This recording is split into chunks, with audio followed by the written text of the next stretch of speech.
Vote মানেই কি দল, নাকি ভোট মানে আমার দায়িত্ব? একটা ভুল বোঝাবুঝি রাজ পরিষ্কার করার দরকার। Subscribe to my channel.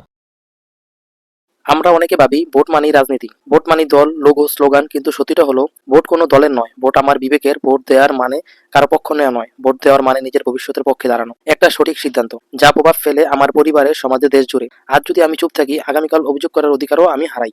কারণ যে নিজের দায়িত্ব এড়িয়ে যায় সে পরিবর্তনের দাবি করতে পারে না। ভোট কোনো উৎসব না, ভোট কখনো ঝগড়া না, ভোট কোনো স্ট্যাটাস আপডেটও না। ভোট হলো নীরবে, সাহসে, সত্যের পাশে দাঁড়ানো।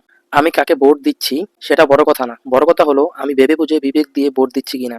যে ভোট বিক্রি করে সে নিজের ভবিষ্যৎকেই বন্ধকে রাখে, আর যে ভোট সচেতনভাবে দেয় সে আগামী দিনের ভিত্তি গড়ে তোলে। মনে রেখো, ভোট কোনো দলের নয়, ভোট আমার বিবেকের, আর এই বিবেকের একদিন ঠিক করবে আমি কেমন মানুষ চাই। শেষে যে কথাটা না বললেই নয়, রাজনীতি বাদ দাও, নাগরিক হিসেবে দায়িত্বটা আগে পালন করো, তাহলে দেশে শান্তি ফিরবে, নিজের জীবন এবং সমাজে শান্তি ফিরে আসবে।